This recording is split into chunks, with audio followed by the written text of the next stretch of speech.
Assalamualaikum warahmatullahi wabarakatuh. Alhamdulillah alladzi bi ni'matihi tatimmu shalihat. Segala puji bagi Allah Jalla Jalaluh yang karena nikmatnya kebaikan-kebaikan menjadi sempurna, yang karena rahmatnya niat-niat baik hamba dapat terlaksana.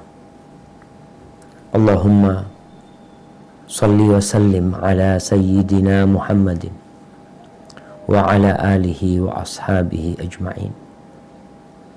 Ya Allah, semoga salawat dan salam senantiasa tercurahkan untuk baginda Nabi kita Muhammad alaihi salatu wassalam, untuk keluarga beliau, untuk istri-istri beliau, untuk putra-putri beliau, dan untuk seluruh sahabat Nabi. Semoga Allah meridhai kita bersama mereka. Amma ba'd. Jamaah rahimakumullah, hidup ini Allah ciptakan untuk menguji siapa di antara kita yang paling baik amalannya. Segala fasilitas, segala benda yang indah-indah di muka bumi ini, atau peristiwa-peristiwa yang melukai hati, yang menyayat sehingga darah itu harus mengucur dengan deras dari jantung kita, itu ujian dari Allah Azza wa Jal. Allah mengatakan, wa nabluukum bisyarri wal khairi fitnah wa ilaina turja'un. Dan kami menguji kalian dengan kebaikan dan keburukan sebagai bentuk fitnah, ujian untuk kalian, dan kepada kami kalian kelak akan kembali. Ada banyak fitnah di muka bumi ini. Ada fitnah kemiskinan, ada fitnah kekayaan, ada fitnah harta, ada fitnah anak, ada peperangan, ada gempa, ada banjir, ada perampokan, ada kebakaran, dan berbagai macam fitnah lainnya. Akan tetapi Nabi kita Muhammad sallallahu alaihi wasallam bersabda dalam hadis yang diriwayatkan oleh Imam Bukhari dan Muslim, beliau mengatakan, ma taraktu ba'di finnas fitnatan adarra 'ala rijali minan nisa. Kata beliau alaihi salatu wassalam, aku tidak meninggalkan setelahku di tengah-tengah manusia sebuah fitnah, sebuah ujian yang lebih membahayakan atas kaum laki-laki daripada wanita. Di antara semua fitnah yang ada, ternyata yang paling dahsyat buat kaum laki-laki adalah wanita. Para wanita harus faham bahwa dirinya adalah fitnah, ujian. Dia perhiasan yang indah, yang dunia tanpa wujudnya terasa gelap, walaupun mentari terbit dan di langit tidak ada segumpal awan pun.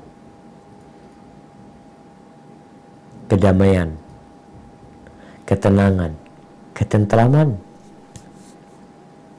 tanpa ada wanita susah untuk didapatkan. Allah Azza wa Jal berfirman, zuyyina linnas hubbus syahwat. Telah dicintakan kepada manusia hubbus syahwat, cinta kepada syahwat. Syahwat apa? Allah mengatakan minan nisa, dari wanita-wanita. Lanjutan ayat itu mengatakan minan nisa'i wal banin wal qanatiril muqantarah.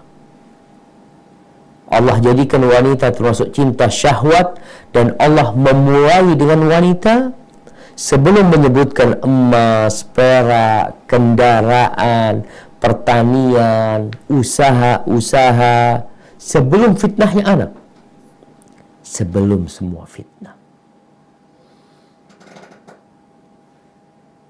Kenapa? Subhanallah. Kenapa wanita yang Rasulullah sallallahu alaihi wasallam mengatakan naqisatu aqlin wa din? Perempuan ini agama dan akalnya kurang. Mungkin sebagian wanita tak suka dengan uraian atau dengan sabda Rasul SAW ini. Tapi kita harus terima. Itu realita. Siapapun punya hak untuk membuktikannya.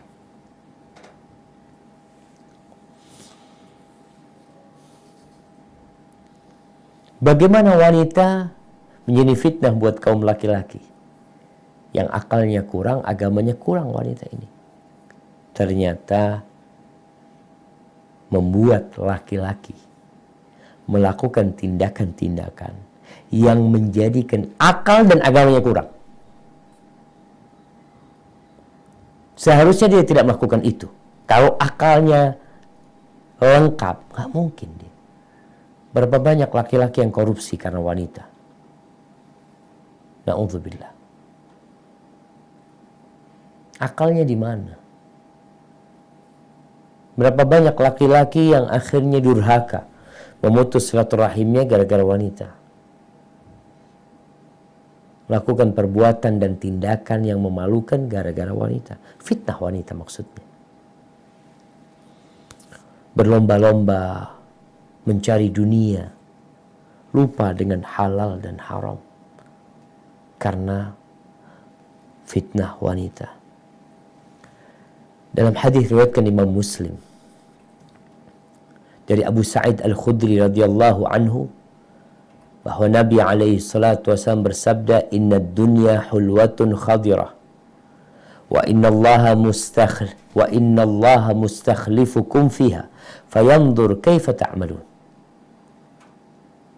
Sesungguhnya dunia ini manis rasanya, hijau warnanya, dan Allah menjadikan kalian khalifah di sana supaya Allah melihat bagaimana kerjaan kalian, bagaimana kelakuan kalian di dunia. Fattaqud dunya, berhati-hatilah kalian dengan dunia. Wattaqun nisa, dan berhati-hatilah dengan wanita. Fa inna awwala fitnati Bani Israel kanat fin nisa. Awal fitnah di Bani Israel adalah wanita. Kerusakan, kekacauan yang terjadi di Bani Israel, penyebab pertamanya adalah godaan wanita. Di riwayat Imam Ahmad disebutkan perincian tentang kisah Bani Israel. Bagaimana fitnah wanita di sana? Disebutkan imra'atain tawilatain tu'rafan wa imra'atun qasiratun aw imra'atin qasiratin la tu'raf. Ada dua wanita yang tinggi yang orang udah pada tahu, dan ada wanita yang pendek, orang nggak tahu dengan dia. Kalau dia ini pendek, nggak dikenal dia. Fattakhadhat rijlan min khashab. Lalu perempuan ini pasang, kalau hadis sebutkan, kaki dari kayu. Dia pakai sepatu hak tinggi. Dia pendek, dia ingin tinggi. Maka dia pakai itu kaki dari kayu, ya, sepatu yang berhak tinggi, yang itu biasanya dari kayu kan, sehingga dia tampak tinggi. Disebutkan wasaghat khataman fahashathu min atyabit tib al-misik. Lalu perempuan ini udah menggunakan pakaian yang panjang, ya, yang kelihatan, supaya nggak kelihatan bahwasanya dia pakai kaki pasangan, sehingga dia tinggi. Kemudian dia buat cincin, yang cincin itu berlobang, yang di situ bisa diisi parfum. Maka dia kasih di dalamnya itu parfum yang wangi dari misik. Kemudian dikasih tutup. Fa idza marrat bil mala' aw bil majlis.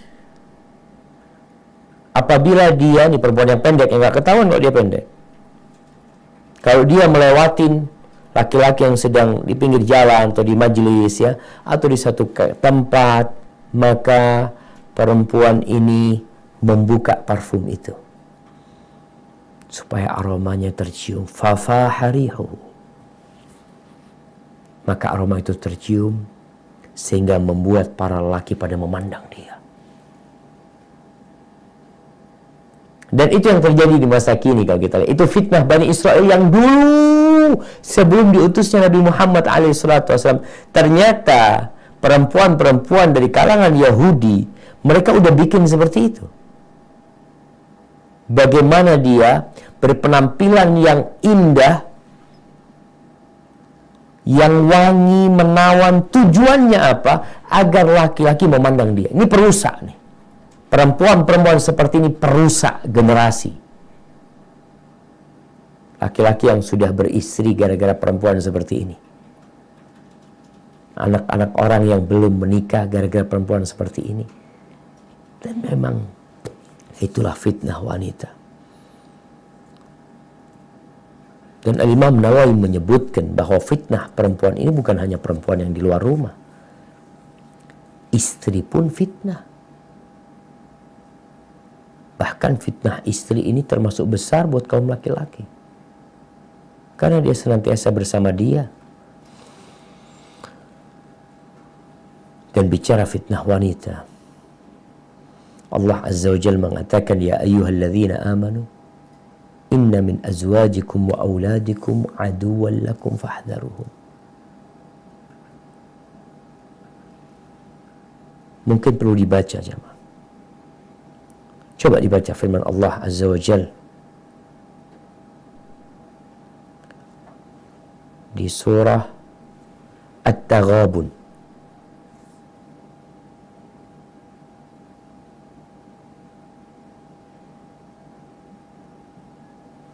ayat 14. Surat At-Taghabun ayat 14. أعوذ بالله من الشيطان الرجيم يا أيها الذين آمنوا إن من أزواجكم وأولادكم عدوا لكم فاحذروهم وإن تعفوا وتصفحوا وتغفروا فإن الله غفور رحيم. Wahai orang-orang yang beriman, sesungguhnya di antara istri-istrimu dan anak-anakmu ada yang menjadi musuh bagimu, maka berhati-hatilah kamu terhadap mereka. Dan jika kamu maafkan dan kamu santuni serta ampuni mereka, maka sungguh Allah Maha Pengampun, Maha Penyayang. Subhanallah. Seperti itu wanita. Anak-anak ya, menjadi musuh buat suami ya. Tentunya tidak semua. Ada sebagian. Al-Fudail bin Iyad, seorang alim ulama yang hidup sederhana, bahkan miskin. Pada suatu hari, dia mendapatkan kiriman, hadiah dari para khalifah. Dia dapat uang sebesar 10.000 dirham. 10.000 dirham. 10.000 dirham nih, kalau buat beli kambing, dapat 100 ekor. Ya kira-kira 100 jutaan. Kalau harga kambing 1 juta. Ketika dapat duit itu, dibalikin sama dia. Nggak mau Al-Fudail bin Iyad. Udah tua Fudail bin Iyad. Akhirnya istrinya marah kepada suaminya. Apa kata istrinya? Taruddu 10,000 wa ma indana qutu yaumina. Engkau balikin 10.000. Sedangkan kita nih makanan hari ini nggak punya.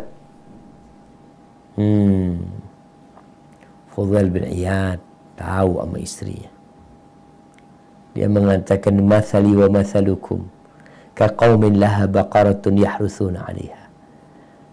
Permisalanku dengan kalian ini seperti seseorang, satu kaum yang memiliki seekor kambing betina yang digunakan untuk membajak sawahnya. Ketika sudah tua disembelih. Wa kadza antum. Begitu pula kalian. Aradtum dzabhi ala kibari sinni. Kalian mau nyembelih aku dalam kondisi aku sudah tua renta kayak gini. Mutujuan qabla an tadhhabu fudailan. Kalau Fudail kalian mati kelaparan aja lebih baik sebelum kalian menyembelih Fudail. Tapi tidak semua selamat dari fitnah ini. Haibati fillah. Apa yang menyebabkan lelaki itu mudah tergoda dengan wanita? Kok bisa si wanita begitu menggoda? Lebih daripada godaan harta. Kata Nabi SAW dalam hadis riwayat Muslim, al-mar'atu aurah. Perempuan itu aurat. Perempuan itu aurat.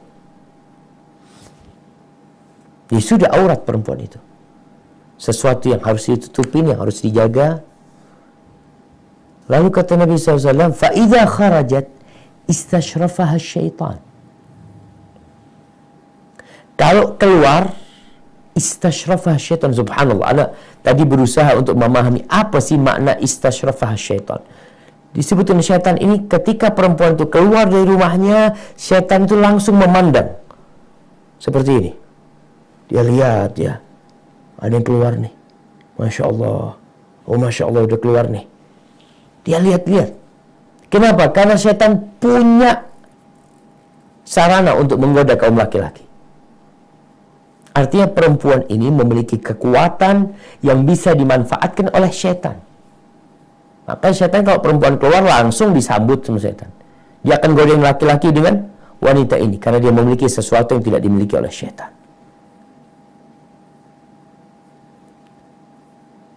Baik itu syaitan manusia atau syaitan dari bangsa jin. Syaitan manusia sama. Kalau ada perempuan keluar, dia akan memanfaatkan. Ketika di rumah nggak bisa dia, maka ditungguin keluar sama dia. Dibawa keluar pakai mobilnya, di kendaraan umum atau dimanapun. Dan fitnah wanita ini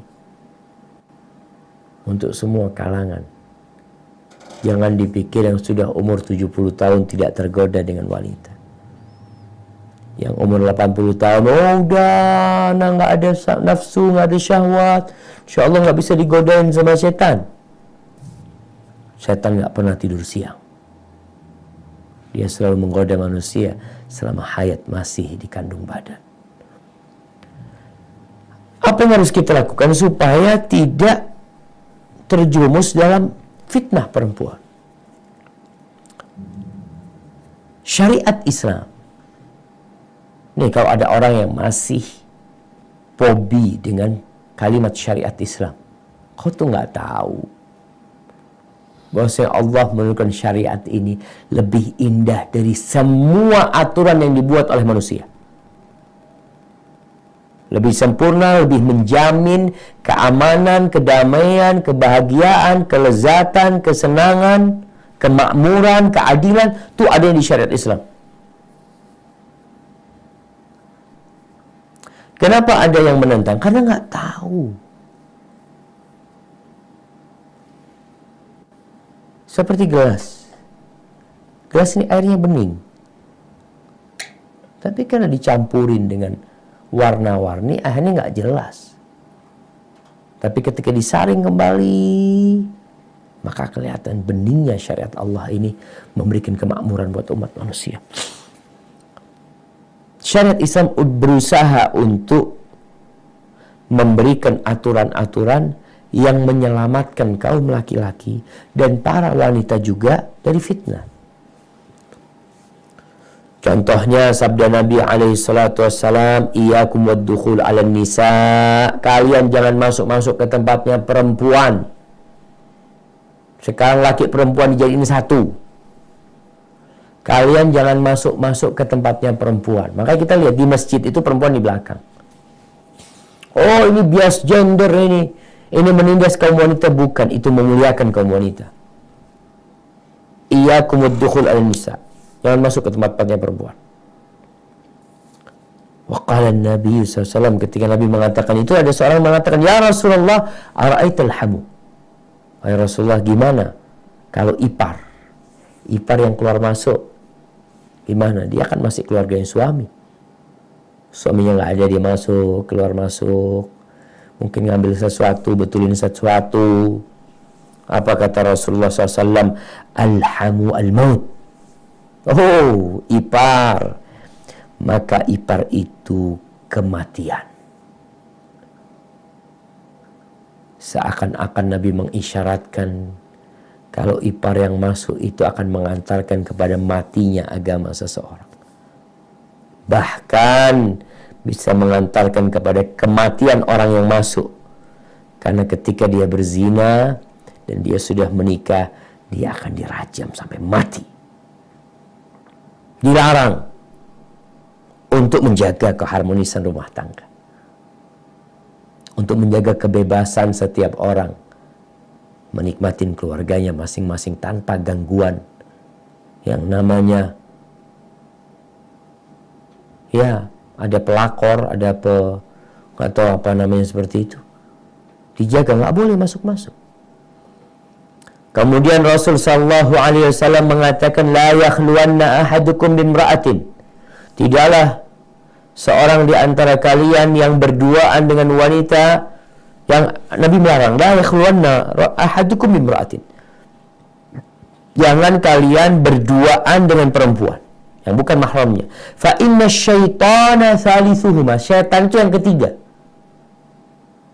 Maka kalau kita perhatikan, ketika seorang sebelum menikah, dia menjalin hubungan asmara yang tidak diridhai oleh pencipta, mulai keluar bersama, duduk bersama, makan bersama, yang ketiganya adalah syaitan. Mereka tidak berdua. Syaitan itu berusaha untuk merangkul keduanya supaya berzina.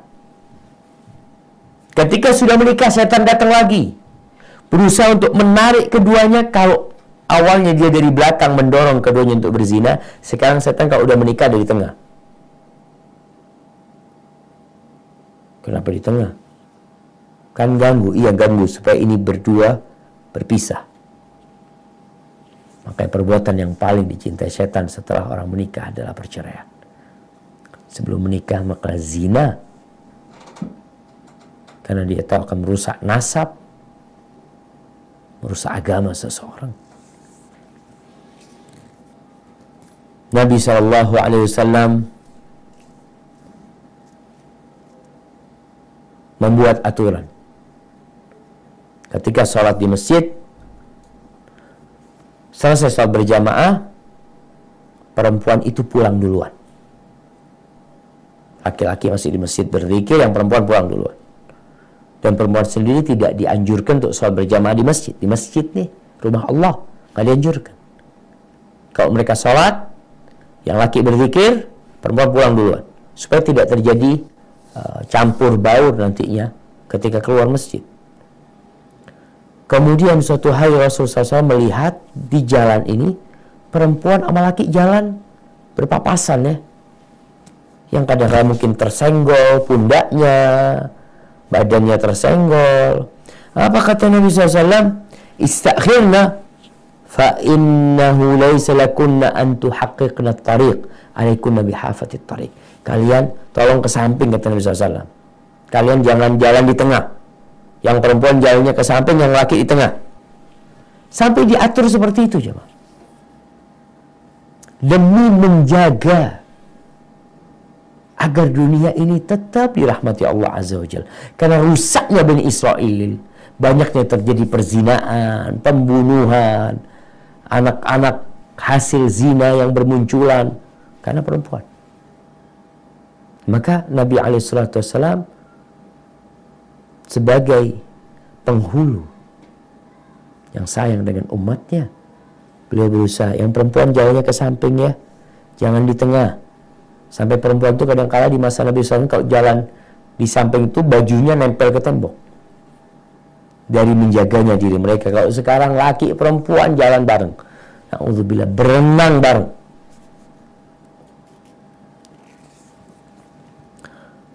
Ahibati fillah, di masa Nabi SAW, Masjid Nabawi itu punya beberapa pintu. Nggak ada pintu khusus buat perempuan. Kalau sekarang kan Masya Allah perempuan dapat pintu khusus, jadi selesai laki nggak lewat sana. Karena di masa Nabi SAW masjidnya nggak besar. Akhirnya Nabi buat aturan lagi. Beliau mengatakan, "Lau tarakna hadzal bab." Katakan laki-laki, kalau bisa kalian tinggalkan pintu ini. Pintu ini biar untuk perempuan. Dan sampai sekarang pintu ini disebut babun nisa di Masjid Nabawi, bab perempuan. Dulu tempat masuknya perempuan, sekarang tinggal namanya doang. Karena masjidnya semakin meluas sehingga perempuan ditempatkan di tempat belakang. Ibnu Umar ketika mendengar Nabi SAW mengatakan itu, maka beliau nggak pernah masuk lewat pintu itu. Walaupun nggak ada perempuan, beliau nggak lewat pintu itu. Udah, pintu itu kata Nabi SAW, kalau kita tinggalkan lebih baik. Maka ditinggalkan oleh Abdullah bin Umar. Untuk apa? Untuk menjaga diri. Aisyah radhiyallahu ta'ala anha, di masanya setelah meninggalnya Nabi SAW, melihat kondisi wanita berubah. Yang dulunya pemalu, yang dulunya menjaga diri, akhirnya mereka udah mulai di masa Nabi, di masa Aisyah radhiyallahu anha. Lalu Aisyah mengatakan, andai kata Nabi SAW itu mengetahui atau hidup di masa yang seperti ini, niscaya beliau akan melarang perempuan-perempuan untuk keluar dari rumahnya, untuk berangkat ke masjid mungkin, sebagaimana wanita-wanita Bani Israel dilarang. Karena mereka menggoda. Wanita itu indah. Maka diperintahkan laki-laki untuk menundukkan pandangannya. Masanya berat.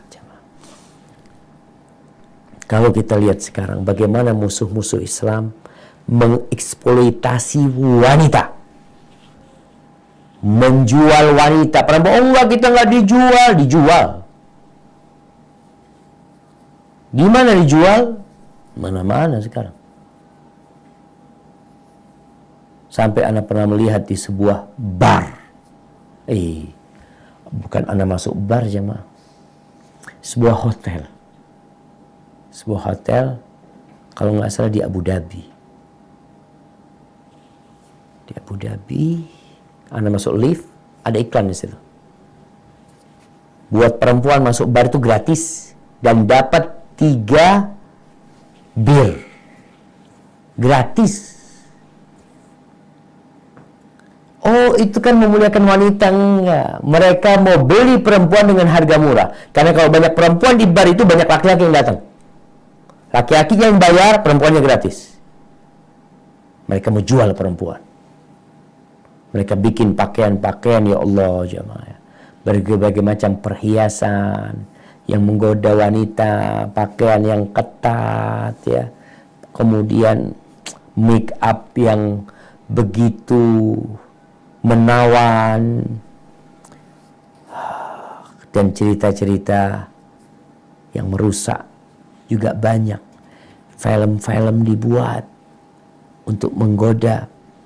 Kita hampir tidak pernah melihat majalah kecuali ada wanita yang menggoda di sana. Koran, lihat koran sebelah kanan biasanya, bagian depan atau sebelah kiri mesti ada wanita. Iklan apa aja? Iklan mobil, iklan motor, iklan belanja, sabun, sampo, mesti ada di situ gambar wanita. Iklannya kulkas. Kenapa sih? Tadi hadisnya udah jelas. Nabi SAW mengatakan al-mar'atu aurah. Perempuan itu aurat. Kalau keluar rumah, setan langsung lihat. Oh, ini nih. Kita punya alat nih. Dilihatin sama setan, dimanfaatkan sama setan. Maka keluarnya wanita dari rumah dengan bersolek dan berias, yang tidak diperbolehkan oleh syariat menjadi faktor yang sangat merusak. Mau tidak mau. Sekarang kalau kita masuk ke toko, ke mall, rumah sakit, pesawat, kereta, hotel, kantor, semuanya mengandung unsur eksploitasi wanita untuk menggoda kaum laki-laki. Semuanya. Kemana kita mau pergi sekarang? Kenapa sih di pesawat pramugari harus pakai kayak gitu? Kenapa harus pakai lipstik yang seperti itu? Harus pakai rok yang terbelah sehingga pahanya kelihatan? Harus pakai baju, dress mungkin yang sebagian dadanya kelihatan? Kenapa sih? Ya supaya menarik. Berarti kau jual perempuan? Enggak dijual perempuannya. Dilelang.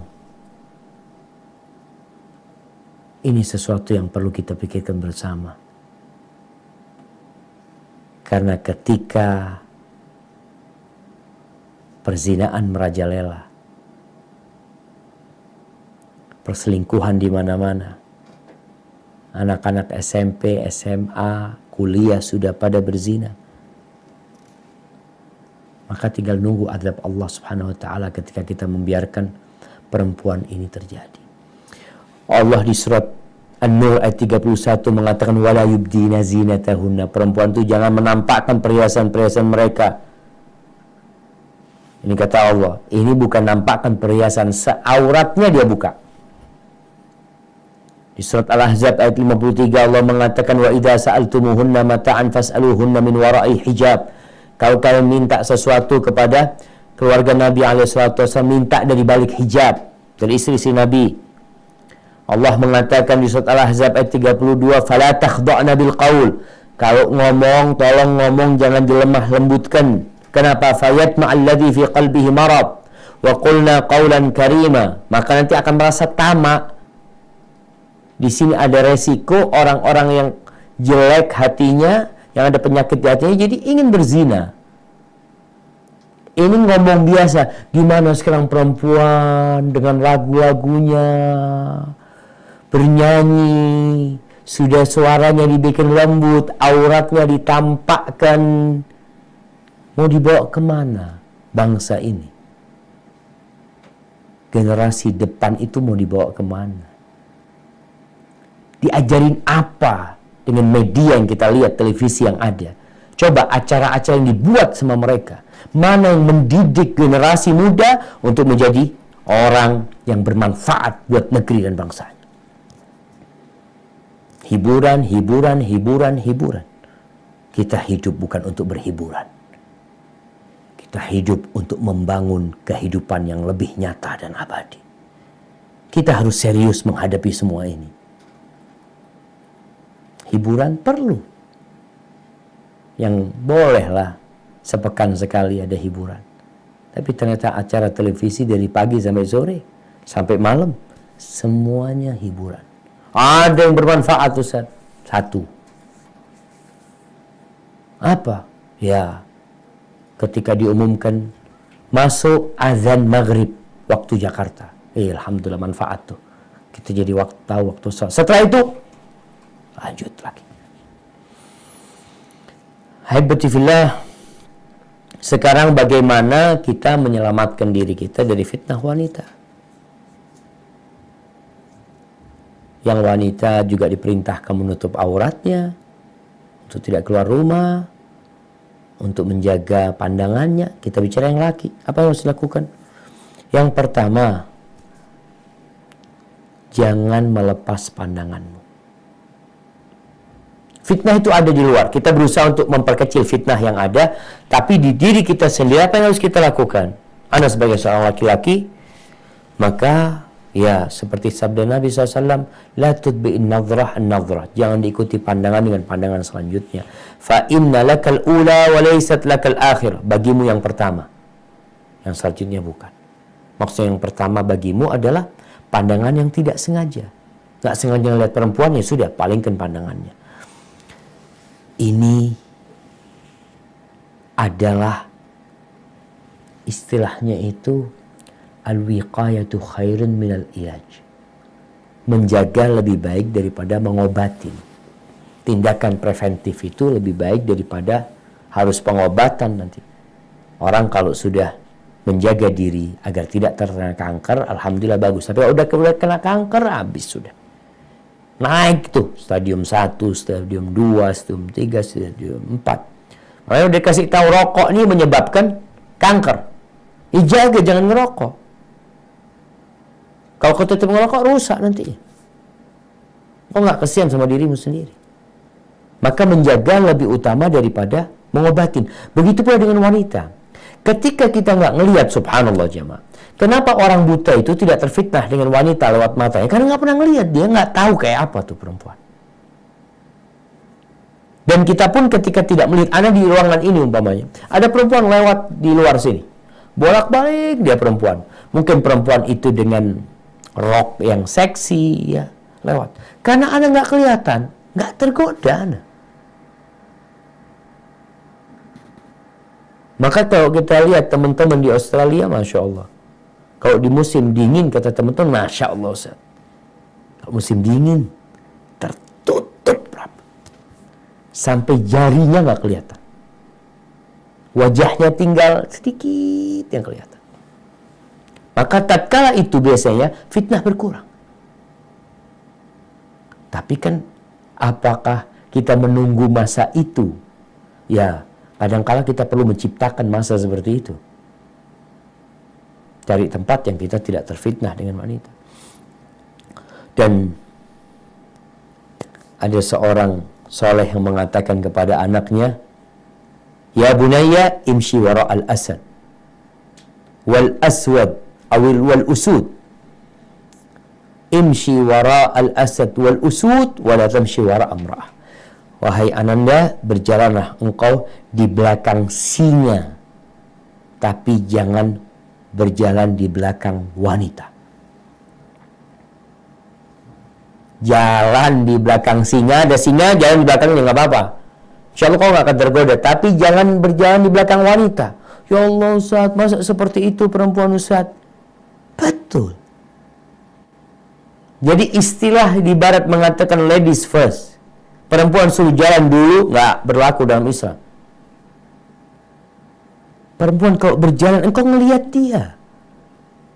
Perempuan itu dari belakang, dari depan dan belakang menggoda. Tapi ketika engkau berjalan di depannya, selesai. Engkau nggak akan tergoda kemana? Dia di belakang, nggak kelihatan ada. Maka berjalanlah di belakang singa. Tapi jangan berjalan di belakang wanita. Karena pandangan mata itu seperti anak panah yang beracun, kata Nabi SAW. Kalau sudah masuk, biasanya akan merusak sampai ke jantung. Dan membuatnya berpikir, akhirnya mengantarkannya kepada perzinaan. Bagaimana para salafus soleh menundukkan pandangannya? Ar-Rabi' Sufyan bercerita tentang Ar-Rabi'. Dia mengatakan, kana Rabi' yaghuddu basarahu. Rabi' itu menundukkan pandangannya, famar bihi niswah.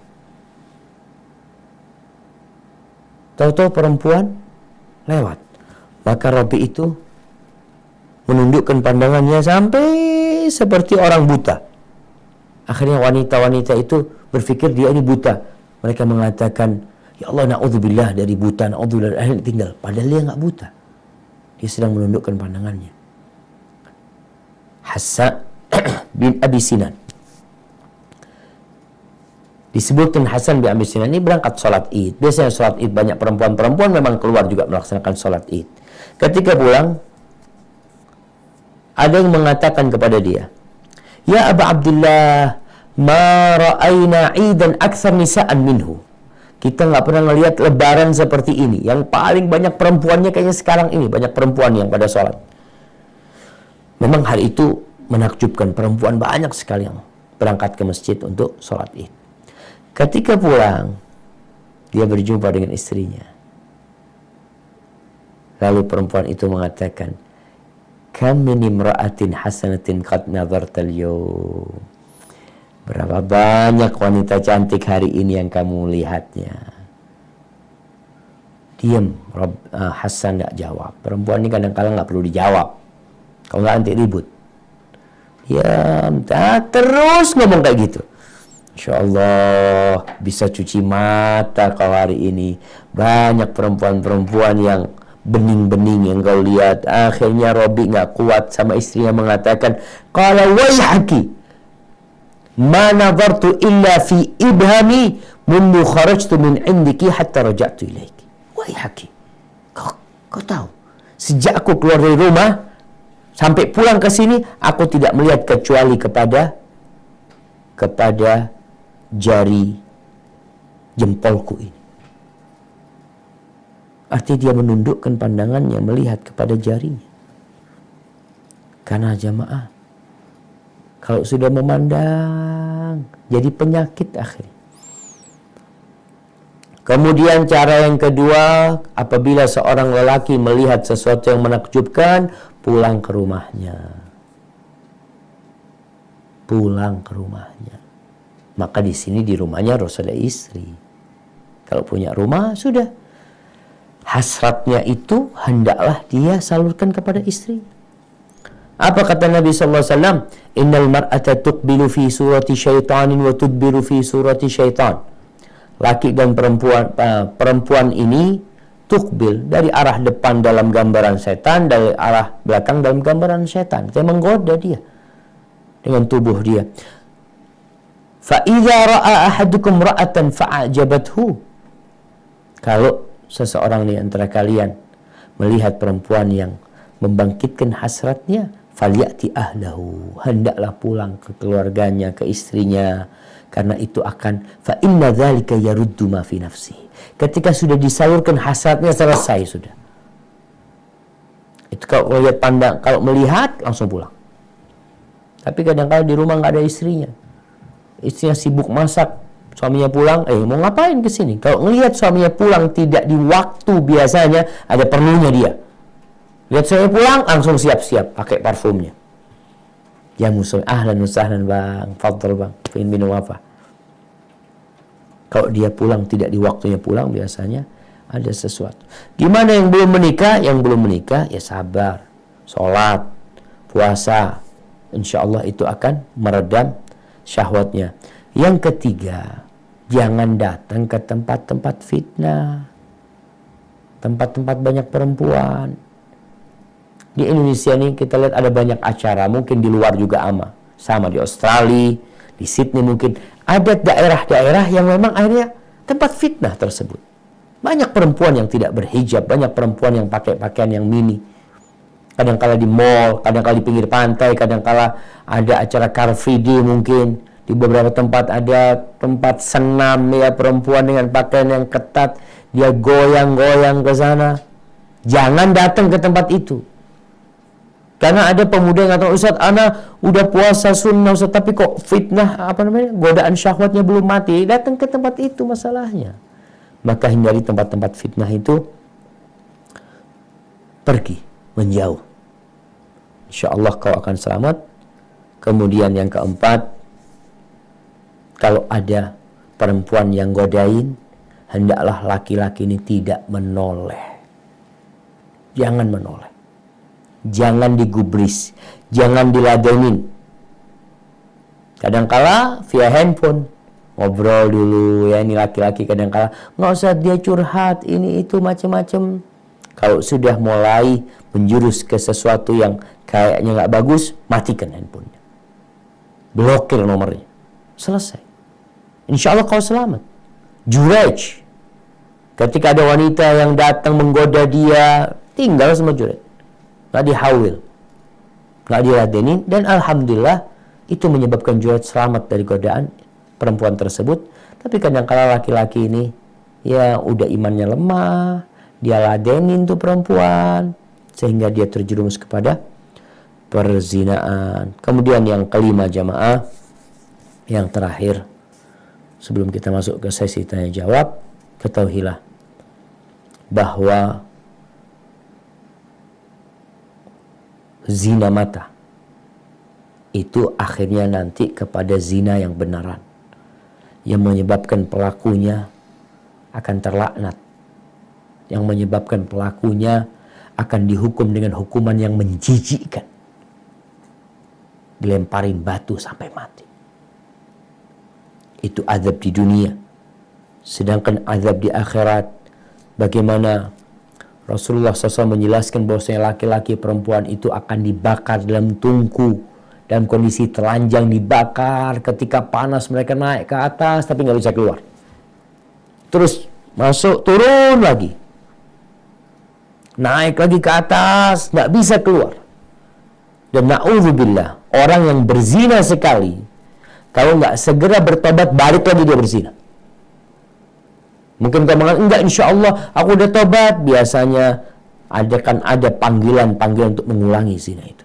Maka seorang itu berpikir bahwasanya dosa zina ini adalah dosa yang besar. Laki-laki yang berzina di luar rumahnya, na'udzubillah, mungkin istrinya dizinain orang di rumahnya gratis. Engkau merusak orang, kau berzina dengan anaknya orang, dengan ibunya orang, dan bisa jadi ibumu, anakmu, adikmu Allah tidak akan jaga. Ihfadillah yahfadka.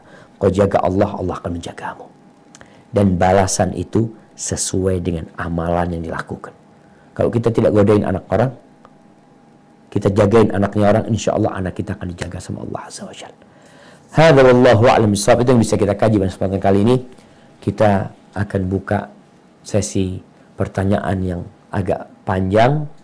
Kami persilahkan kepada teman-teman yang sudah siap di sana. Fadhal.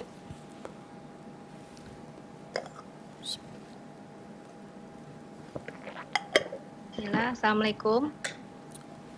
Waalaikumsalam warahmatullahi wabarakatuh.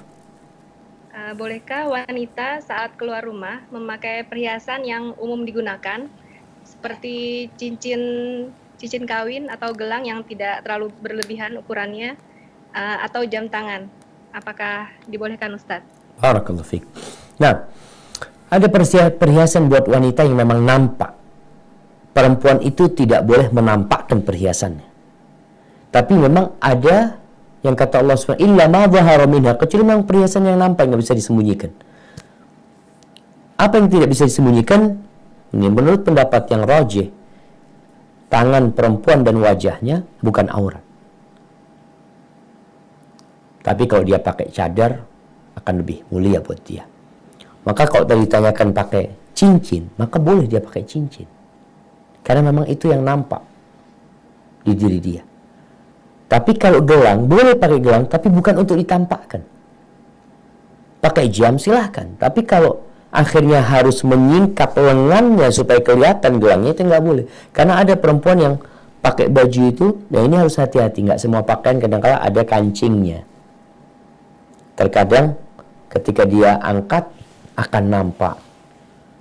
Maka berusaha kalau mau pakai gelang nggak apa-apa, tapi bukan untuk ditunjukkan. Ada perempuan yang pakai kalung. Kalung itu tempatnya di dalam, di leher apa, di luar jilbab. Jadi ada perempuan Masya Allah, karena ingin tampil supaya kelihatan cantik dia, dan dia tahu dia sudah pakai jilbab. Bagaimana supaya orang tahu dengan perhiasan dia? Perhiasannya dipakai di luarnya. Padahal Allah kata, la yubdina zinatahunna illa ma dhahara minha. Subhanallah jemaah. Dulu di masa Nabi SAW itu, perempuan itu pakai khal-khal. Khal-khal itu gelang rantai yang ada di kaki. Tertutup mereka, tapi mereka ingin orang lain tahu kalau dia punya itu. Dia kadang-kadang pukul ketika berjalan itu supaya berbunyi. Itu dilarang. Kalau sekarang memang ditaruh di luar supaya kelihatan orang. Jadi kalau tadi mau pakai jam memang untuk kebutuhan dia melihat ya.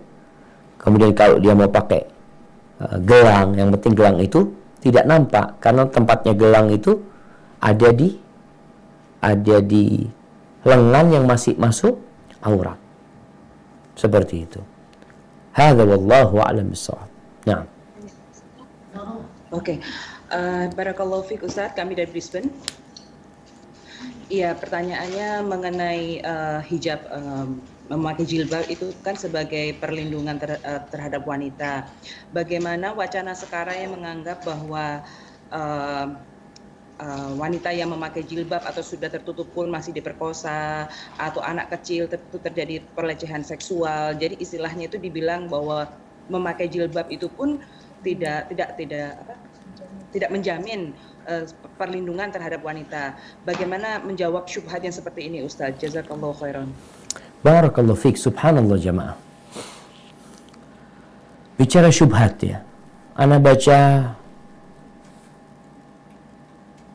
sebuah tulisan di Inggris. Iya, di Inggris. Di sebuah majalah atau di koran ya. Ini waktu yang lama sebenarnya. Anda lihat itu tulisan lama. Bagaimana kepolisian Inggris memberikan arahan kepada perempuan-perempuan, karena di sana banyak terjadi pemerkosaan ya, macam-macam, digodain laki-laki.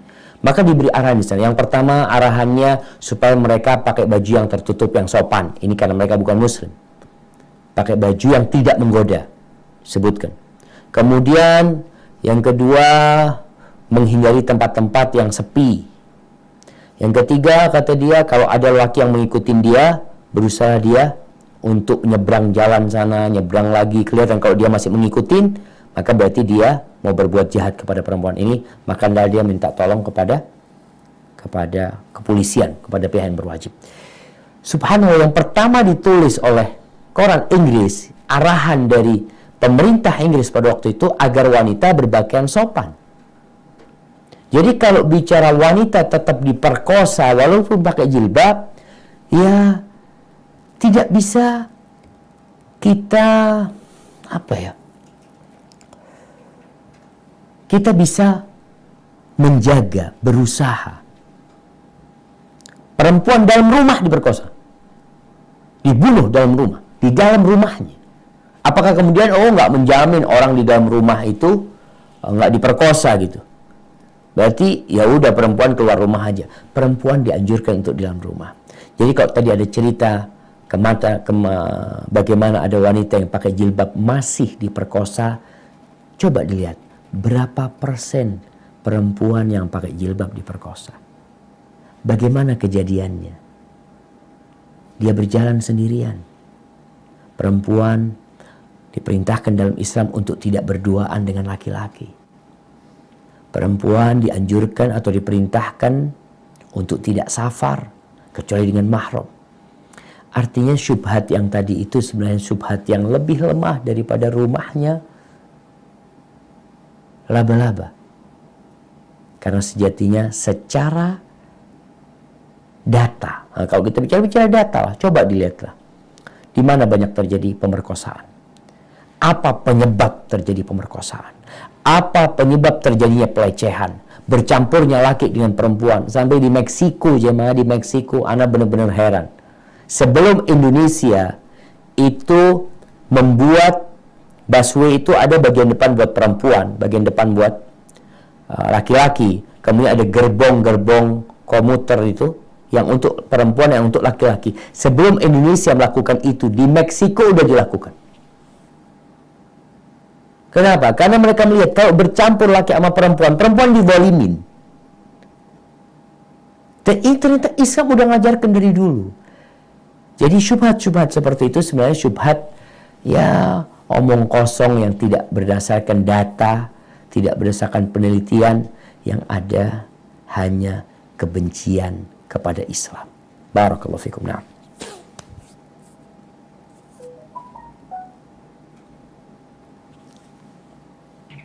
Assalamualaikum Ustadz. Dari Perth ada pertanyaan titipan dari seorang ibu. Bolehkah saya merasa capek? Bagaimana cara saya untuk terus bisa sabar menghadapi cobaan dan fitnah terus menerus terhadap dirinya? Di mata seseorang dia lakukan itu selalu dinilai salah. Tolong nasihatnya untuk seorang ibu ini, Ustaz, karena dia sudah merasa lelah. Jazakallah khairan. Satu lagi, Ustaz. Barakallahu fiik. Warahmatullahi wabarakatuh, Ustaz. Waalaikumsalam warahmatullahi wabarakatuh. Pertanyaannya, seorang wanita menjaga anak-anak dari kawan-kawannya, di antaranya anak kawan-kawannya itu ada yang lelaki sudah akhir balik, artinya teenager. Sedangkan wanita ini udah umur 70 tahun. Bagaimana itu menurut nasihat Ustaz? Jazakallah khair. Nah, ada dua pertanyaan. Yang pertama berkaitan dengan bagaimana harus bersabar menghadapi musibah yang silih berganti, ya. Yang dia kok kayaknya udah gak sabaran menghadapi yang seperti itu. Apa yang harus dia lakukan? Kadangkala ditanggapin selalu buruk oleh orang lain, padahal kita ingin berbuat baik. Hidup ini ujian. Kemanapun kita pergi, dimanapun kita berada, karena Allah sudah memutuskan bahwa dunia ini darul bala, negeri bala. Maka kalau ini mencari kesenangan di muka bumi ini salah, bukan tempatnya. Seperti orang mencari mutiara di padang pasir. Kemudian seorang wanita kadangkala merasa hanya dia yang susah hidupnya. Orang lain bahagia, orang lain senang, ana susah hidupnya. Subhanallah. Sejatinya semua orang memiliki cobaan yang berbeda-beda. Terus bagaimana supaya kita bisa bersabar? Yang pertama, melihatlah kepada kebesaran Allah Azza wa Jalla. Lihatlah kepada hikmah yang Allah inginkan dari kita. Ada bala yang kata Nabi SAW terus mendampingin seseorang. Nemenin orang ini, bala ini gak lepas. Sampai kapan? Sampai dia berjalan di muka bumi ini tanpa punya dosa. Oh, ternyata bala itu seperti sabun cuci yang membersihkan baju. Noda-noda itu jadi hilang. Kita pun sedang dibersihkan. Kemudian kalau bicara tentang pahala buat orang yang dapat bala, yang hidupnya penuh dengan musibah, maka subhanallah tentunya berbeda dengan orang yang senang hidupnya atau yang tidak dapat bala kecuali sedikit. Maka kata Nabi sallallahu alaihi wasallam, yawaddu ahlul afiyati yaumal qiyamah anna juludahum quridat bil maqarid lima yarawna min thawabi ahlil bala. Itu orang-orang yang hidupnya ya jauh dari bala, tidak terlalu banyak yang menimpa dia di dunia. Ketika melihat pahala, balasan, ganjaran yang diberikan kepada orang-orang yang penuh dengan bala hidupnya, dia ingin kulitnya itu digunting-gunting dengan gunting dari besi supaya dia dapat pahala itu. Maka lihat ke sana. Kemudian selain melihat ke sana, hendaklah melihat kepada yang di bawah kita agar terhibur kita. Bukan hanya kita yang susah. Ada banyak orang yang lebih susah dari kita hidup. Hal itu insya Allah akan membuat kita jadi bersyukur. Kemudian itu juga lihat nikmat Allah tuh banyak yang diberikan kepada kita. Hanya saja orang itu ketika kena musibah, konsentrasi dia kepada musibah itu. Dia lupa. Lupa dengan apa? Kenikmatan Allah yang lainnya yang Allah telah berikan kepada dia. Maka hendaklah seorang lakukan hal itu sambil berdoa memohon kepada Allah, Allahumma afriq alaina sabra.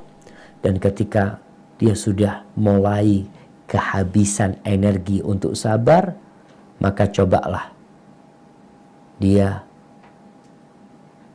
ngapain? Salat, bertasbih, memohon kepada Allah Azza wa Jalla agar Allah menguatkan dia. Tapi ada pun berkaitan dengan pertanyaan kedua, tentang seorang wanita yang mungkin merawat anaknya orang, yang mana anaknya itu nggak semuanya perempuan, ada yang laki-laki, kemudian yang laki-laki udah remaja, udah baligh. Apa yang harus dilakukan? Maka dia menjaga interaksi dengan anak-anak itu. Ada batasan-batasan yang harus tetap dia jaga. Seperti apa? Di antara batasan yang harus dijaga adalah ya dia tetap harus pakai jilbab. Dia tetap harus pakai kerudungnya. Kemudian dia tidak berduaan dengan anak itu di rumah. Dan juga auratnya anak itu kita juga udah nggak boleh ngelihat, karena dia udah, kalau kecil mungkin ya kita merawat dia, gantiin baju dia, tapi ketika dia sudah mulai besar, maka hendaklah perempuan-perempuan yang bekerja mungkin sebagai perawat anak-anak perempuan untuk menjaga diri. Dan kalau ternyata dia itu ada yang modelnya hadonah, tempat penitipan anak, harus dipisahkan. Kalau sudah ada laki-laki yang baligh, ya sudah bersama laki-laki yang baligh, dan perempuan yang baligh dengan perempuan yang baligh pula, atau dengan anak-anak. Hadza wallahu a'lam bissawab.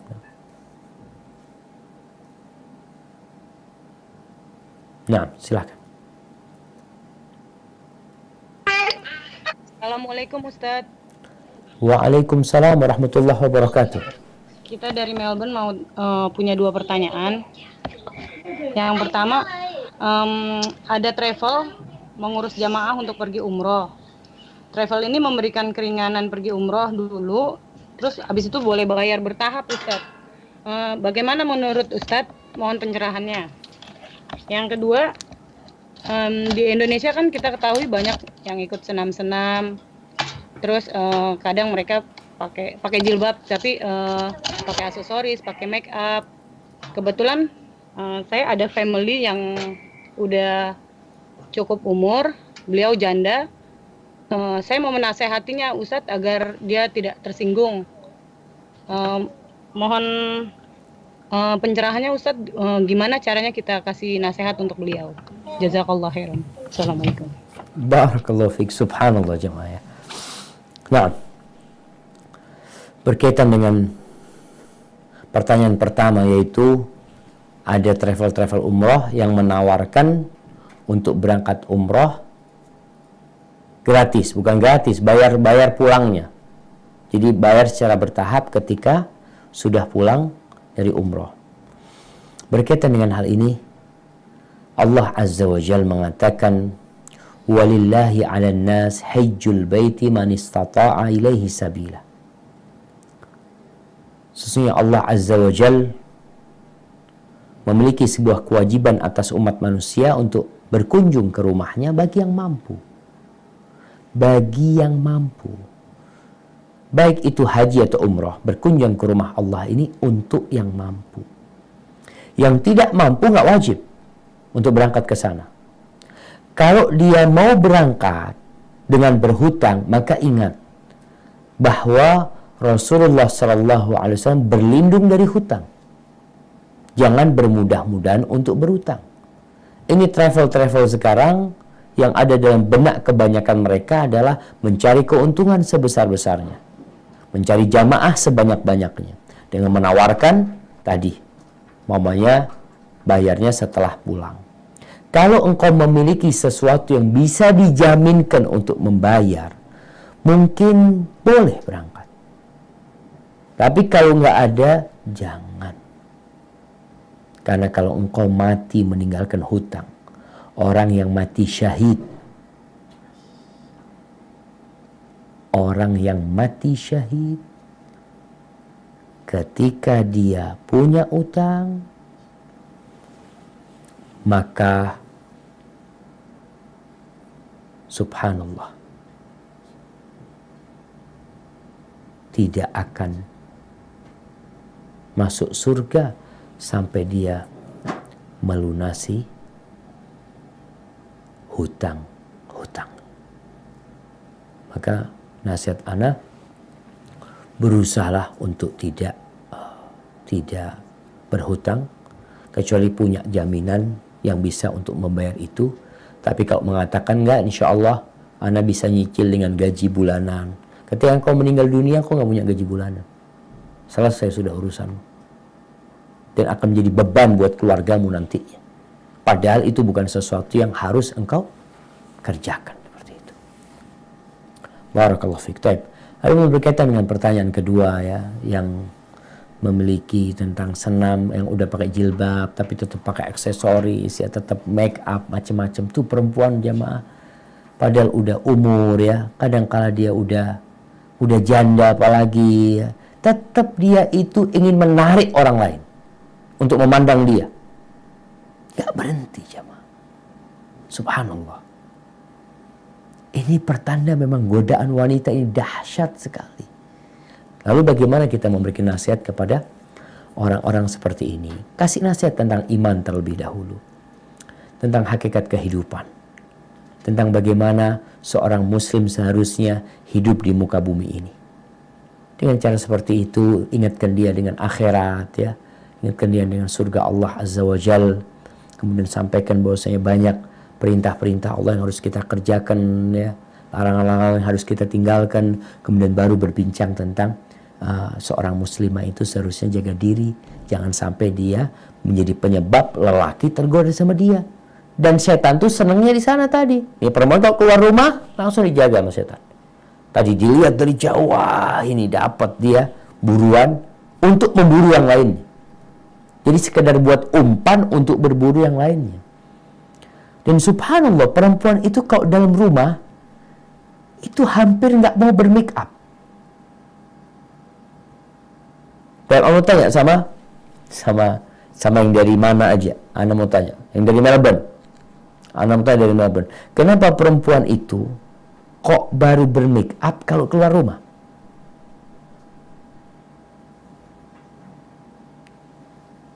Nah,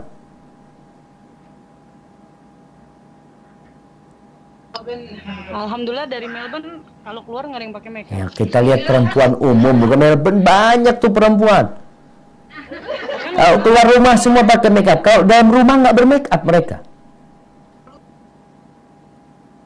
Bener nggak perempuan? Ini kita bukan bicara perempuan yang pakai jilbab ya, enggak. Perempuan yang nggak pakai jilbab. Kenapa kalau dia di rumah nggak bermake up? Kenapa? Karena nggak ada yang ngeliatin. Ini pertanda memang dia menggunakan itu supaya dilihat oleh kaum laki-laki. Seperti cerita awal Bani Israel. Adakah perempuan dalam rumahnya dia pakai sepatu hak tinggi ya, kemudian di depan suaminya dia jalan dengan sepatu itu? Ada nggak? Ada insya Allah kalau udah pakai jilbab.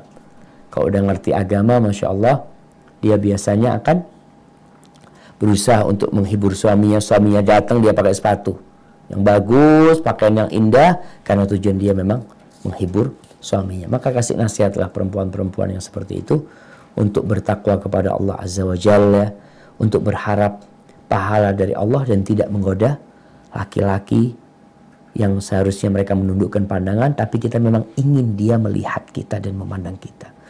Kemudian yang terakhir ingin dipuji dan disanjung dengan keindahan yang ada pada dirinya. Padahal udah tua kadang-kala jamaah. Hadza wallahu a'lam bissawab. Nah.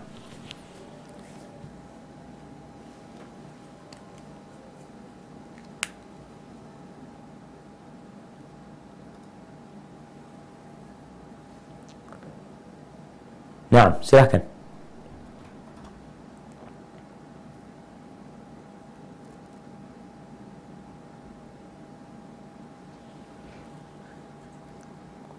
Ahlan wa sahlan.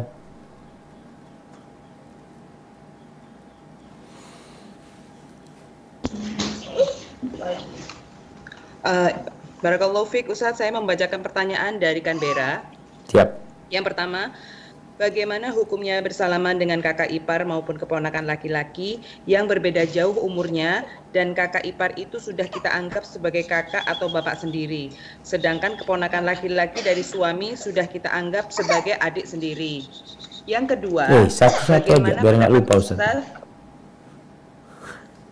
mengenai hal yang sedang viral saat ini, mengenai disertasi seorang doktor Universitas Islam tentang halalnya zina jika di tempat tertutup dan haram jika di tempat terbuka. Gimana? Afwan? Yang kedua?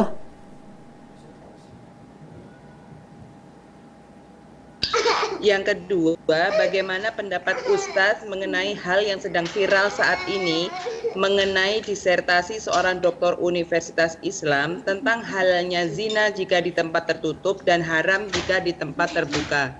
Nah, Allahu Akbar jemaah. Baik, pertanyaan yang pertama. Pertanyaan pertama, Ana sampai lupa. Apa pertanyaan pertama? Ipar. Pertanyaan pertama tentang ipar. Jamaah berkaitan dengan menganggap yang bukan mahram jadi mahram, tetap nggak bisa. Yang bukan mahram tetap bukan mahram. Oh, kita sudah anggap sebagai saudara sendiri. Memang ada sesama sepupu nih, karena dia itu hidup bareng ya, bertetanggaan sampai besar, kayaknya udah seperti kakak beradik, itu tidak menjadikan mereka kakak beradik. Sebagaimana kakak ipar atau abang ipar itu tidak akan pernah menjadikan dia sebagai mahram. Keponakan ipar juga, keponakan suami tidak akan pernah menjadi mahram. Jadi kita baik sama mereka, kita jaga silaturahim dengan mereka, tapi tetap dengan batasan-batasan yang sudah ditetapkan oleh Allah, mana yang mahram dan mana yang bukan mahram. Apa yang bisa kita lakukan kepada mahram kita, apa yang bukan mahram kita. Bukan berarti kita boleh berduaan dengan dia, karena kita sudah anggap dia sebagai bapak kita, subhanallah. Kita kemudian melakukan yang biasa kita lakukan dengan mahram kita, berduaan sama dia, nggak boleh. Tetap jadi anggapan dari diri kita itu tidak menjadikan atau tidak merubah hukum sejatinya. Hukumnya tetap.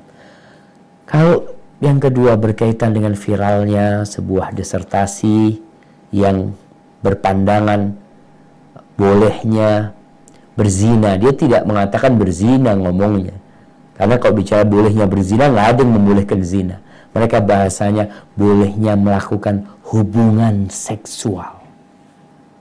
Bolehnya berhubungan badan tanpa ikatan pernikahan. Ini dalilnya dengan milkul yamin, karena di masa dulu itu budak-budak itu boleh digauli oleh pemiliknya. Boleh digauli sama pemiliknya tanpa pernikahan. Berarti boleh kita cari perempuan yang kita nggak perlu nikah lah dengan dalil tadi. Kenapa diviralkan jamaah? Kenapa yang nulis seorang muslim? Sejatinya tulisan-tulisan barat itu udah banyak kayak gitu. Mereka menebarkan syubhat-syubhat, tapi karena yang menulis itu orang kafir, maka nggak diterima oleh umat Islam. Yang namanya mustasyriqun, para orientalis. Sejak dulu mereka berusaha menebarkan syubhat-syubhat, membuat kajian-kajian. Tapi kajian-kajian mereka nggak laku. Karena umat Islam kafir. Maka orang-orang kafir pun berpikir, kalau begitu nggak bisa kita berbicara pakai lisan kita. Pakai apa? Pakai lisannya orang Islam. Maka bagaimana umat Islam ini diajarin sama mereka? Baik yang dari Indonesia, dari Mesir, dari Maroko. Orang-orang belajarnya ke barat nih. Dulu awalnya ke barat belajarnya. Belajar di Sorbonne, di McGill, di Kanada sana, atau di Amerika, belajar di sana, belajar Islam. Kita ini selalu berbicara, kita tuh ketinggalan sama orang Barat. Mereka sudah sampai ke bulan, kita masih belajar tentang masalah namanya khilafiyah. Betul, seharusnya udah selesai. Urusan agama nggak usah di otak-atik. Antum belajar ke Amerika bagaimana bikin rudal. Belajar ke Amerika bagaimana bikin pesawat tempur. Belajar ke sana bagaimana pulang bisa bikin handphone tanpa kita harus impor dari Amerika, dari Cina, dari Korea. Hendaknya kita belajar ke sana itu. Ketika belajar ke Amerika, belajar Islam, pulang ngerusak Islam. Kenapa? Laung belajar dari orang yang memang ingin merusak Islam dari dulu. Maka ini masalah kita jamaah. Ada sampai seorang guru besar perguruan tinggi Islam negeri di Indonesia dulu, udah mati dia. Dia pulang dari Kanada, awalnya sekolah di Indonesia, terus ke Mesir, terus lanjutkan S2, S3-nya di Kanada, kemudian dia memiliki pandangan-pandangan yang merusak Islam, dan bukunya itu, Masya Allah, dijadikan kurikulum di perguruan tinggi Islam. Subhanallah jamaah. Ketika dia ke Kanada, dia cerita, Ana baru dapat Islam di sini. Dia di Mesir sekolah, bertonton nggak dapat Islam di sana. Dapat Islam yang benar di Kanada. Islam yang apa? Islam yang sudah di-redesign oleh orang-orang Barat itu supaya umat Islam ini tidak ditolong sama Allah SWT. Dan kalau sekarang viral, beberapa tahun yang lalu sudah ada buku sama dari perguruan tinggi Islam, sebuah jurnal yang menulis, Tuhan izinkan aku untuk menjadi pelacur. Lanjutannya sekarang. Dulu sudah ada tuh buku, cuma belum viral mungkin.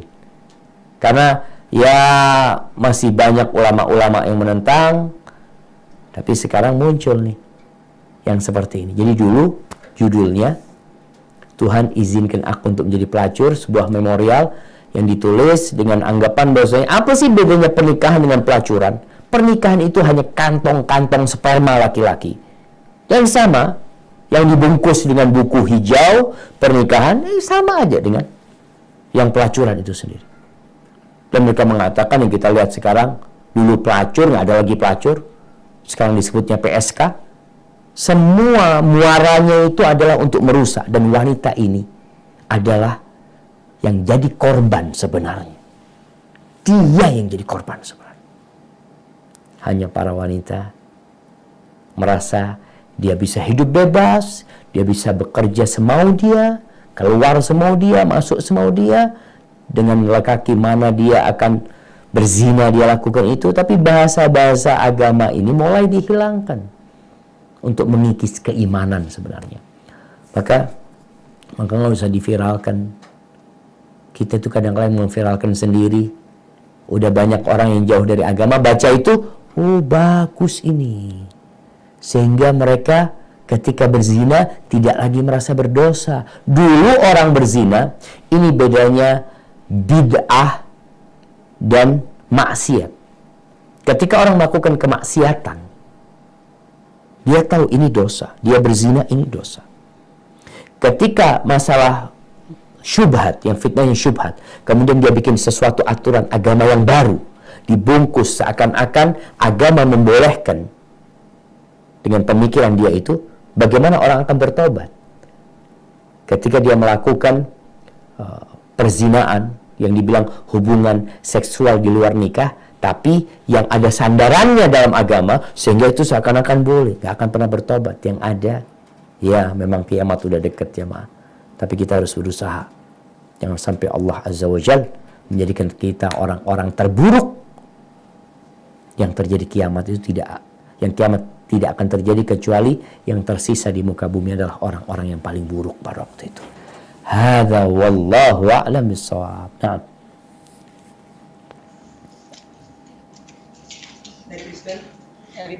Dari Brisbane Ustadz. Assalamualaikum warahmatullahi wabarakatuh. Waalaikumsalam warahmatullahi wabarakatuh. Ya, saya mau bertanya bagaimana batasan antara misalnya kita udah punya anak laki-laki yang teenager, apakah boleh misalnya di rumah itu kita berpakaian seksi gitu Ustadz? Mungkin dengan alasan kalau misalnya di Australia kan di luar tuh banyak yang berpakaian seksi, jadi biar anak laki-laki kita ini nggak kaget gitu loh, jadi udah terbiasa. Apakah boleh seperti itu? Udah terbiasa. Maksudnya jadi nggak kaget melihat karena di rumah kan misalnya dia udah melihat misalnya mungkin ibunya misalnya berpakaian seksi, itu apakah boleh seperti itu? Nah, barakallahu fikum. Maksudnya seksi yang bukan terlalu seksi, maksudnya masih udah ini, maksudnya masih dalam batasan, cuman dengan maksud seperti itu Ustaz. Iya. Yang kedua Ustaz. Assalamualaikum warahmatullahi wabarakatuh. Waalaikumsalam warahmatullahi wabarakatuh. untuk perempuan umroh sendiri atau haji sendiri itu gimana? Nah, Di atas katanya 45 tahun boleh. 45 tahun. Barakallahu fiik. Iya, berkaitan dengan pertanyaan pertama ya. Pertama, perempuan di rumah pakai pakaian yang sopan. Pakaian yang sopan. Artinya kalau dia pakai pakaian seksi yang bisa menimbulkan hasrat, itu nggak boleh. Apalagi dia ingin menunjukkan kepada anaknya. Anak itu menghormati ibunya. Anak itu cinta sama ibunya. Tapi tetap nggak boleh ibunya menggoda syahwat anaknya dengan pakaian seperti itu. Kalau bicara nantinya, ya Ustadz untuk membiasakan dia itu akan terbiasa dengan sendiri nanti di luar melihat hal itu. Tidak perlu ibunya memberikan pembiasaan seperti itu kepada dia.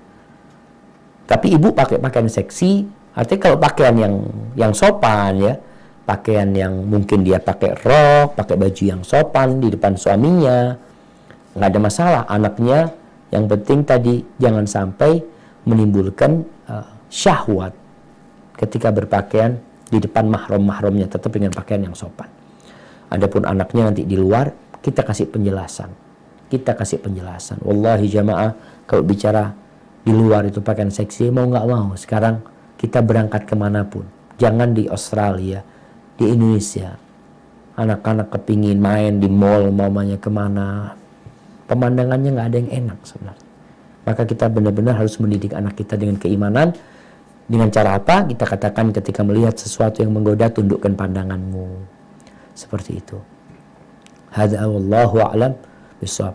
Kalau sesama perempuan sama perempuan, ya tetaplah pakaian yang sopan ya, tapi tidak sampai pakaian seksi yang tidak sampai menggoda lah, tetap sopan lah. Karena kadang-kala perempuan sama perempuan lagi ada pernikahan ya, dia pakai gaun malam yang bagus seperti, tapi jangan sampai menimbulkan syahwat. Karena LGBT sekarang ini naudzubillah udah tersebar di mana-mana. Adapun pertanyaan kedua berkaitan dengan haji umroh tanpa mahram. Jadi kalau kita berbicara hukum fikih, memang akan mendapatkan khilaf di antara para ulama. Ada yang mengatakan boleh dan tidak boleh. Ada yang mengatakan boleh dikarenakan dahulu larangannya itu berkaitan dengan keamanan buat wanita tersebut. Nah, sekarang kalau bicara keamanan, siapa yang menjamin keamanan tadi buat dia? Dia nggak akan tergoda di sana, ada yang jagain dia. Kemudian kalau bicara umur 45 tahun ke atas, memang pemerintahan Saudi mungkin tidak mensyaratkan mahram buat yang 45 tahun ke atas. Bukan berarti yang umur 45 tahun ke atas nggak menggoda. Kadang-kadang ada wanita yang masih menggoda. Maka nasihat ana, tetaplah berusaha untuk tidak umroh, tidak haji, kecuali pakai mahram. Namun kalau kondisinya benar-benar tidak punya mahram dia ya, nggak ada mahramnya dia, udah mati semuanya, dan dia ingin berangkat haji, dalam madhab Imam Ahmad bin Hanbal, kalau nggak punya mahram jadi nggak wajib dia haji walaupun dia punya harta.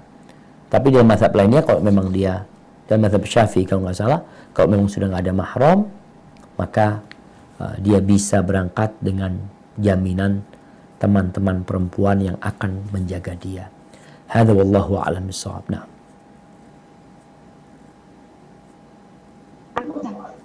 Assalamualaikum Ustaz. Waalaikumsalam warahmatullah. Mau tanya Ustaz, kalau kita ikut arisan tapi terus dapat pertama, uangnya ini misalnya lumayan gitu ya Ustaz jumlahnya. Kalau kita nggak pakai sampai setahun, arisannya juga belum selesai, masih bayar terus, itu harus dizakatin apa enggak Ustaz? Terus yang kedua, Assalamualaikum Ustadz. Waalaikumsalam warahmatullahi wabarakatuh. Ustadz mau nanya menyambung pertanyaan 2 minggu yang lalu mengenai yang orang tua mengambil uang anaknya tanpa sepengetahuan si anak itu Ustadz. Siap. Dalam hal ini Ustadz, yang mengambil itu ibu, dia mengambil uang anak perempuannya dengan kondisi si ibu ini sudah meninggal suaminya, dan si anak ini sudah menikah dan dia berpenghasilan sendiri. Anak perempuan ini tidak bergantung sama suami. Penghasilannya Masya Allah Ustadz. Ya. Tapi kalau dia agak pelit Ustadz, tapi kalau diambil dia nggak tahu. Masya Allah. Jazakallah Ustaz. Siap. Berkaitan dengan pertanyaan pertama. Apalagi pertanyaan pertama? Arisan. Arisan. Ketika kita punya uang yang mengedap dan masuk ke nisabnya, sedangkan kita punya utang, yang utang itu belum jatuh tempohnya, apakah ini ada zakatnya? Ada zakatnya. Dia keluarkan zakatnya. Kecuali dia kalau nggak kepingin keluar zakatnya, bayarin tuh utangnya. Arisan itu umpamanya. Kalau anti mama anak punya uang banyak, Ustaz, nggak kepake. Sedangkan anak punya utang arisan ini, umpamanya dapat duit 100 juta. 100 juta. Utangnya sama 100 juta nantinya. Karena uangnya orang juga ini. Dia yang sudah dia dapat itu dia harus bayar tiap bulan 10 juta umpamanya. Maka kalau dia ingin selamat, lebih baik dia bayarin tuh. Anak udah lunas arisan anak. Jadi dia nggak punya duit. Tapi kalau uang itu mengendap di tempat dia dan dia nggak pakai sampai nisabnya, ketika di akhir tahun, maka dia keluarkan zakatnya. Jadi berkaitan dengan utang kita ke orang, apakah dipotong utang kita sama orang? Umpamanya anak punya uang 100 juta. Anak punya uang 100 juta, anak punya utang rumah nih, nyicil.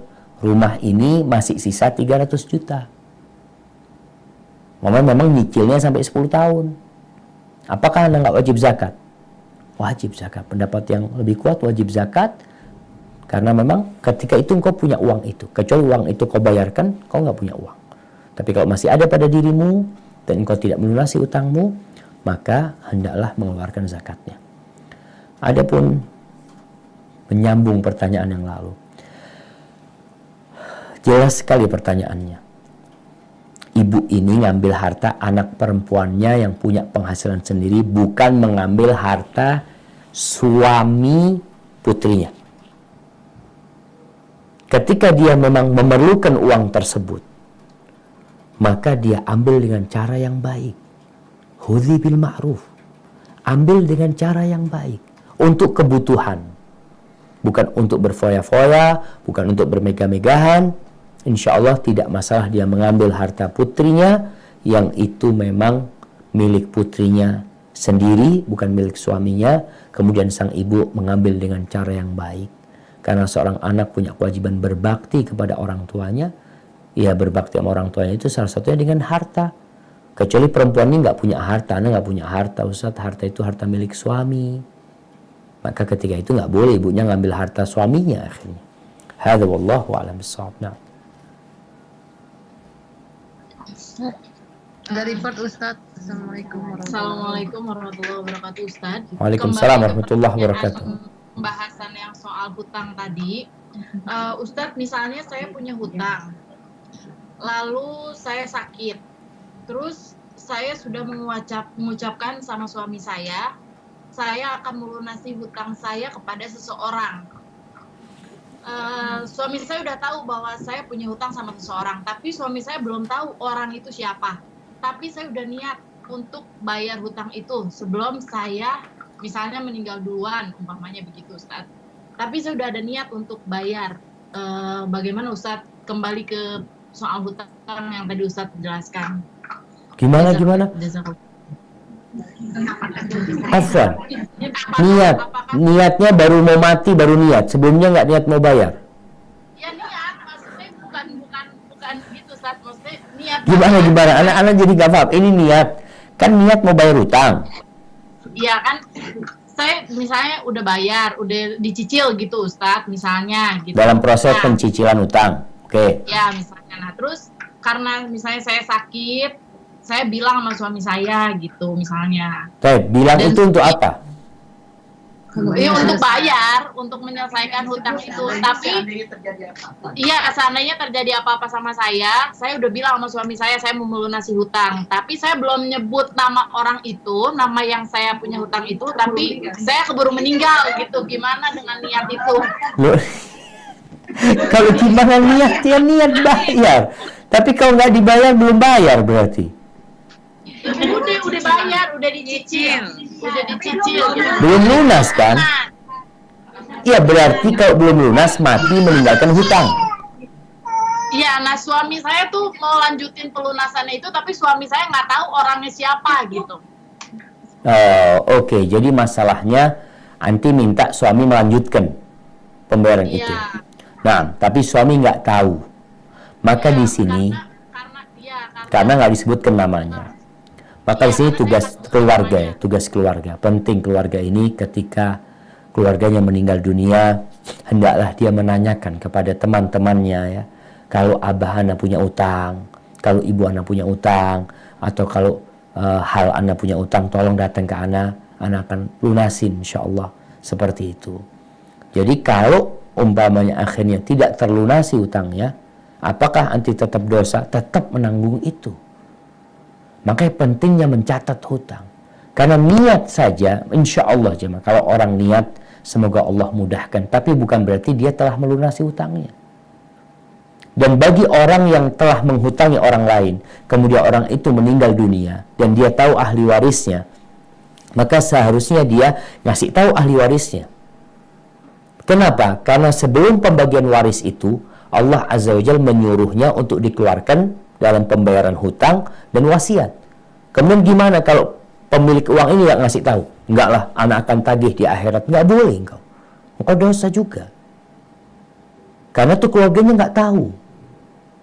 Dan engkau ingat. Dan keluarganya mau bagi warisan sedang menunggu. Mungkin abah punya utang. Ditunggu-tunggu engkau nggak datang. Dengan alasan mau nagih di akhirat. Ya enggak. Dan ini juga membuat kita lebih berhati-hati tentang utang agar ditulis wasiat. Kalau engkau punya utang, tadi tulis wasiat. Ana punya utang sama fulan, sama fulan, sama fulan ya. Sebelum membagi warisan, tolong ini dilunasin.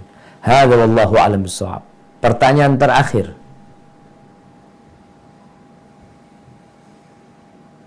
Hari ini Malaysia ikut nggak?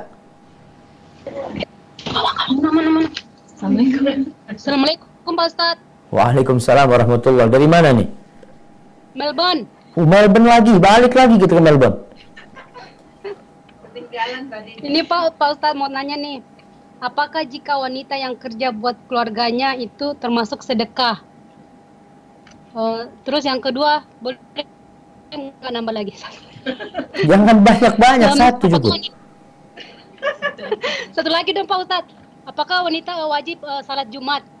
Itu aja Pak Ustadz, sekolah ya. Barakallahu fiik. Iya, seorang wanita yang bekerja untuk membantu keluarganya, mungkin dia kasih kepada suaminya, mungkin dia kasih kepada anak-anaknya. Apakah itu sedekah? Nah, cerita Zainab, istrinya Ibnu Mas'ud radhiyallahu anhu, yang dia bekerja menenun kemudian dijual, dibuat makan sama keluarganya. Ketika dia tanya sama Nabi SAW, Nabi mengatakan alaihi salatu wasallam, yang kau berikan kepada suami dan anak-anakmu itu adalah sedekah. Tinggal bagaimana kita niat baik jamaah dalam bekerja ini, bukan untuk memperkaya diri, bukan untuk sombong-sombongan, bukan untuk memperbanyak harta, tapi untuk memenuhi kebutuhan kita. Adapun wanita tentang Jumat, maka nggak wajib dia sholat Jumat. Tapi kalau dia ikut sholat Jumat, maka gugur sholat duhur dia. Menurut pendapat yang lebih kuat, cukup dia sholat Jumat menggantikan sholat zuhur dia. Hadza wallahu a'lam bishawab. Assalamualaikum Ustadz dari Kuala Lumpur. Waalaikumsalam warahmatullahi wabarakatuh. Terakhir Kuala Lumpur ini. Tadi pertama sudah Ustadz. Oh sudah pertama. Nah, tafadhali. Bagaimana sebaiknya untuk anak perempuan kita, apakah lebih baik sekolah di sekolah umum yang dekat dengan rumah orang tuanya, atau sebaiknya sekolah di pesantren yang lokasinya jauh dari rumah, di mana orang tuanya tidak bisa rutin menjenguknya? Dan sebaiknya umur berapa kalau misalnya lebih baik sekolah di pesantren? Nah, barakallahu fiik. Ya subhanallah jamaah, berkaitan dengan sekolah ini, ana berharap semua yang mendengar suara ana ini, dimanapun kau berada, ana ingin di setiap kota itu ada sekolah khusus putri, bukan pesantren. Ana keingin setiap kota ada sekolah khusus putri, SMP dan SMA, khusus putri. Kenapa? Karena masalahnya banyak orang-orang yang berat untuk menyekolahkan anaknya di pesantren.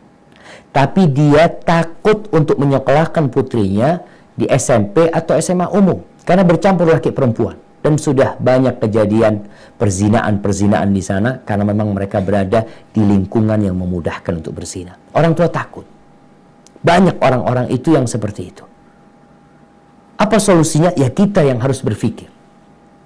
Dan insya Allah ya, Ana pernah sampaikan bahwasanya di Jakarta itu ada sekolah Kanisius milik orang-orang Katolik dari sejak dulu tahun 30 Masehi, itu khusus laki-laki saja. Khusus laki-laki saja. Dan ada sekolah-sekolah Katolik yang khusus perempuan saja. Bukan pesantren, sekolah khusus perempuan. Maka harapan anak kita, umat Islam, memiliki di setiap kota itu solusi untuk kebaikan umat ini, kebaikan negeri ini dan bangsa ini, sekolah khusus perempuan. Karena ada orang yang nggak mau masuk anaknya pesantren karena jauh mungkin, karena susah untuk berjumpa dengan anaknya. Maka nasihat anak, kalau tadi ada sekolah perempuan dan insya Allah lingkungannya baik, silahkan sekolah di situ, nggak harus ke pesantren. Tapi kalau tidak mendapatkan lingkungan yang baik, maka solusinya pesantren. Terus kapan dimasukkan ke pesantren? Anak itu mulai lulus SD biasanya sudah bisa mandiri. Ini umum. Anak kalau sudah lulus SD biasanya sudah bisa mandiri. Tapi ada yang nggak umum. Ada yang masih belum bisa berpisah sama orang tuanya. Biasanya setelah lulus SMP. Itu nggak banyak yang kayak gitu. Tapi rata-rata biasanya lulus SD itu sudah siap. Kalau sebelum SD janganlah karena terlalu kecil. Hadza wallahu a'lam bishawab. Itu yang bisa saya sampaikan. Apabila benar itu dari Allah Jalla Jalaluh, kalau ada yang salah dan kurang berkenan itu dari diri anak pribadi, Allah dan Rasul yang terbebaskan dari kesalahan itu. Sampai berjumpa kembali. Wassalamualaikum warahmatullahi wabarakatuh.